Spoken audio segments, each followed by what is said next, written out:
안녕하세요. 반갑습니다. 국가유공자 길잡이입니다.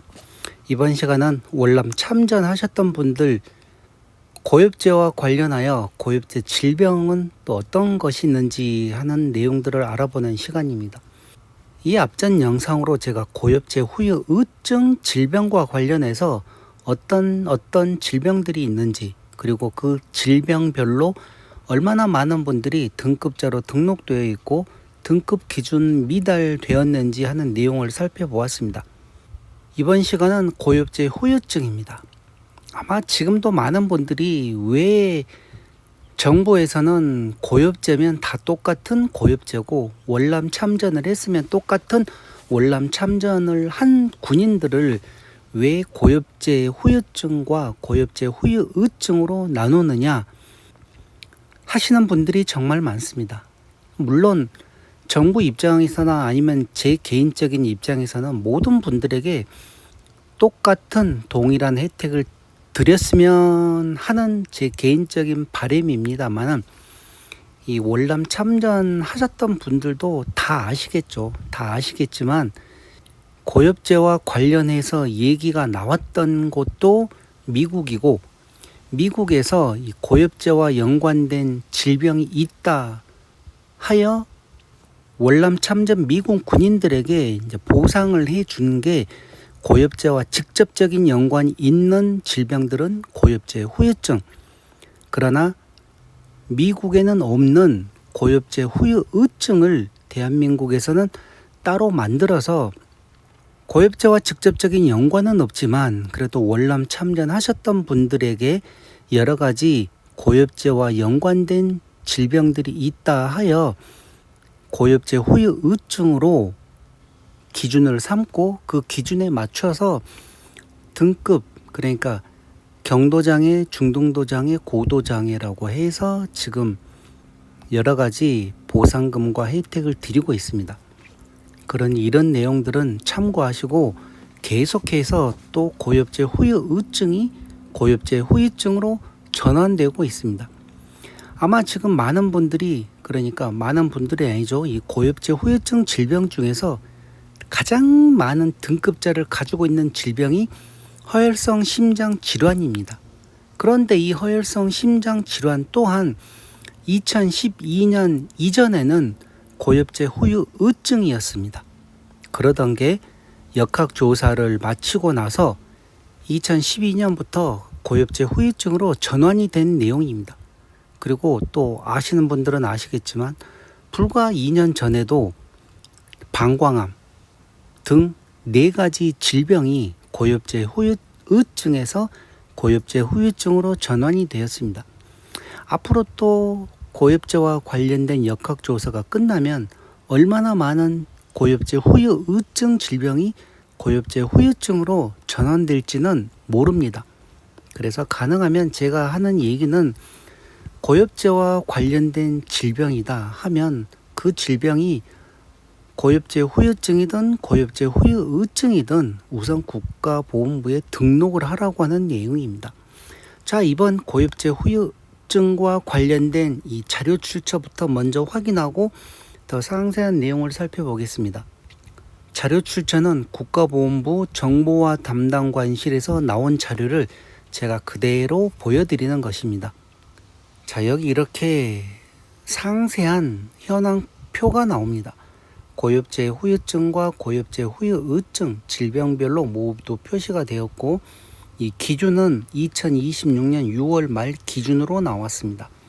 자, 여기 보시게 되면 고엽제 후유증으로 63,089명은 등급자로 등록되어 있습니다. 1급부터 7급까지 등급자로 등록되어 있는 분들이 63,089명이고 기준 미달 받으신 분들, 신체 검사를 받았는데 등급 기준 미달이라고 판정 받으신 분들이 12,461명입니다.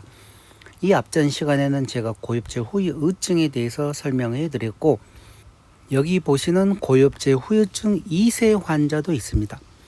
고엽제 후유증 2세와 관련해서는 정말 할 얘기도 많은데 우선은 이 수치만 보고 그냥 넘어가겠습니다. 등급자로 등록되신 분들이 204명, 기준 미달 받으신 분들이 60명입니다. 고엽제 후유증으로 이 등록 받으신 분들, 이분들 자녀들 중에 3가지 질병을 갖고 있는 분들은 국가보험부에 2세 환자로 등록을 하게 되면 2세 환자로 검사를 해서 등록 후 또 거기에 맞는 많은 보상금을 드립니다. 그러니 본인 자녀분들 중에서 3가지 질병이 있다 하시는 분들은 이런 내용 참고하셔가지고 등록하시기 바랍니다. 자, 그러면 고엽제 후유증 상위 등급별로 보게 되면 전체 63,089명 중에서 등급을 받고 계신 분들은 지금 32,533명입니다. 유족으로 30,556명이 있다는 내용이죠. 자, 그러면 7급은 8,145명. 그러니까 이 전체적인 7급이 아니라 고엽제 후유증 중에서 7급을 받은 사람이라는 내용입니다. 그리고 6급으로 등록되신 분들은 19,676명, 5급으로 등록되신 분들은 2,978명, 4급은 189명, 3급은 1,435명, 2급 87명, 1급 23명.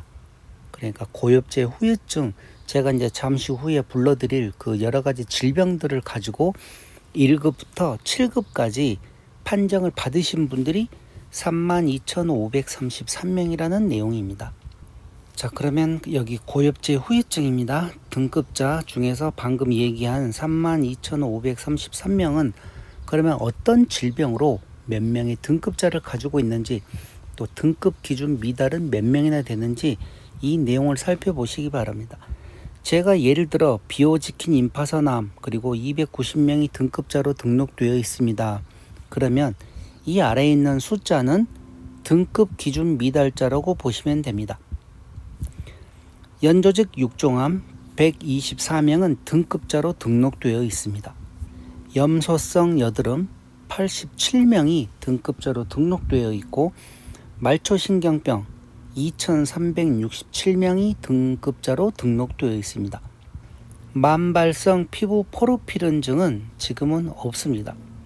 호지킨병은 14명이 등급자로 등록되어 있고, 폐암 987명은 등급자로 등록되어 있습니다. 후두암 250명이 등급자로 등록되어 있습니다.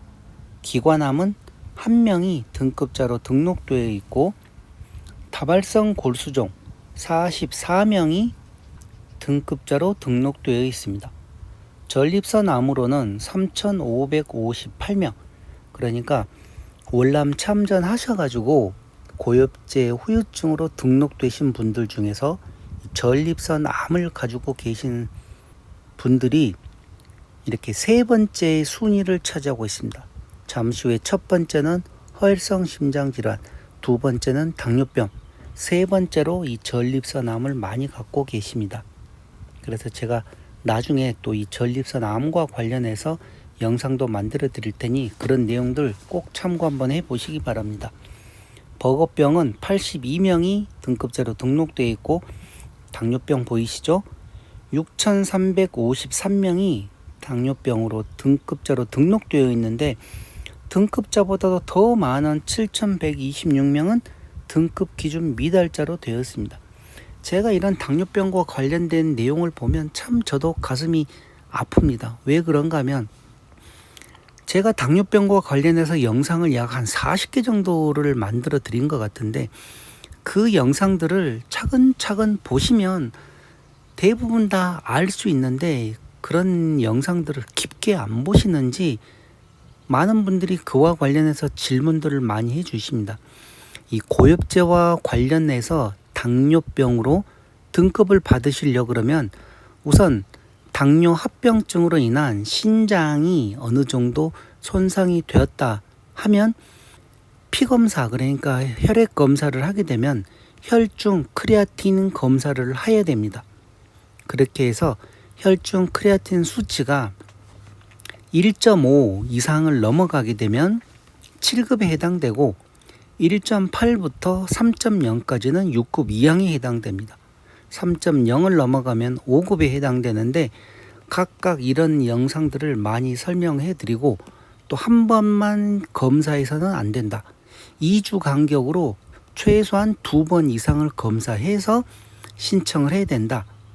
어떤 경우에는 아예 그냥 3번, 4번 검사해 가지고 그 수치가 나오면 그때 신청하라고 얘기를 드리는데, 말 그대로 당뇨병이라 그러니 일반적인 혈액 검사를 하게 되면 당화혈색소가 나옵니다. 당화혈색소는 아무리 수치가 높아도 고엽제와 연관된 당뇨병으로는 인정을 못 받습니다.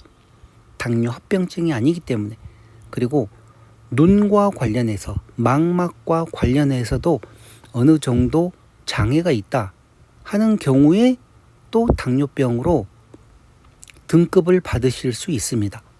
그러니 이 당뇨병과 관련돼서 이렇게 많은 분들이 등급 기준 미달을 받았기 때문에 제가 얘기를 조금 드렸습니다. 준비들을 잘 하시고 제 영상들 잘 찾아보시면 정말 많은 자료들이 있습니다. 그런 내용 보고 참고하시기 바랍니다. 비세포형 만성 백혈병 15명이 등급자로 등록되어 있고, 만성 골수성 백혈병 39명이 등급자로 등록되어 있습니다. 다음은 파킨슨병은 264명이 등급자로 등록되어 있고, 허혈성 심장질환 가장 많죠. 14,465명입니다.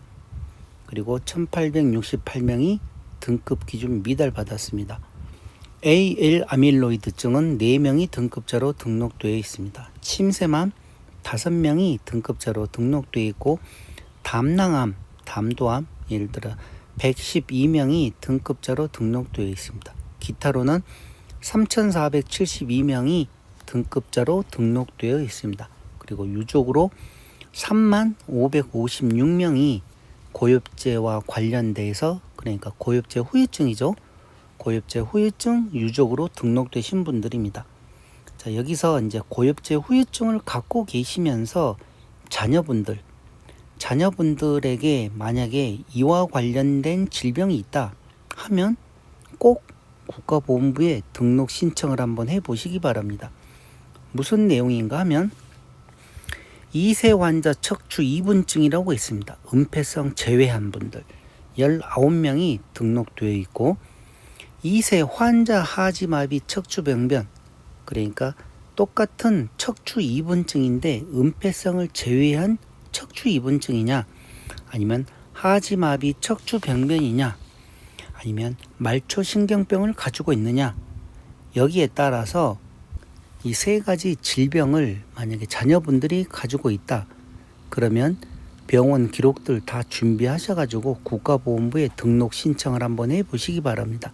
그런데 여기서 가장 큰 주의하실 내용이 있습니다. 아무리 자녀분들 중에서 이 3가지 질병을 가지고 있어도 유공자분이, 그러니까 그 아버지인 유공자분이 고엽제 후유증으로 등록되신 분이 아니고 고엽제 후유증으로 등록되신 분이다 하면 인정을 하지 않습니다. 그래서 유공자분이 만약에 고엽제 후유증으로 국가보건부에 등록이 되어 있다, 그런데 내 자녀들 중에서 이 3가지 질병을 갖고 있다 하는 분들만 이게 가능하다는 내용입니다. 그러니 이런 내용 잘 참고하셔가지고 만약에 자녀분들에게 이와 관련된 질병이 있다 그러면 꼭 국가보건부에 등록 신청을 한번 해보시기 바랍니다. 이렇듯 이 앞전 시간 고엽제 후유증과 관련된 질병, 어떤 질병들이 있는지, 그리고 이번 시간 고엽제 후유증으로는 또 어떤 질병들이 있는지, 이런 내용들 정말 중요한 내용들입니다. 계속 제가 강조하고 강조해도 지나치지 않을 정도로 중요한 내용들입니다. 이렇게 영상을 만들어 드려도 또 너무나 기초적인 질문을 하신 분들도 계시고, 어떤 분들은 또 조금 시일이 지나면 다 잊어먹기 때문에 또 질문을 해 오십니다. 그래도 제가 이렇게 영상을 중간중간 만들어 드리기 때문에 이런 영상들 보시고 우선은 본인이 가지고 있는 질병이 어떤 질병인지 정확하게 알고, 또 여기에 맞는 질병이 있는지 그게 매치가 되어야 됩니다. 그래서 국가보훈부에 등록 신청을 했을 때 등급을 받으시든지 아니면 이제 등록이 되는 거지, 아무런 준비도 없는 상태에서 신청하시면 떨어질 확률이 많기 때문에 이런 내용들 참고하셔가지고 모두 준비해서 높은 등급 받으시기 바랍니다. 이번 영상 고엽제 후유증과 관련된 내용은 이것으로 마치겠습니다. 지금까지 국가유공자 길잡이였습니다. 감사합니다.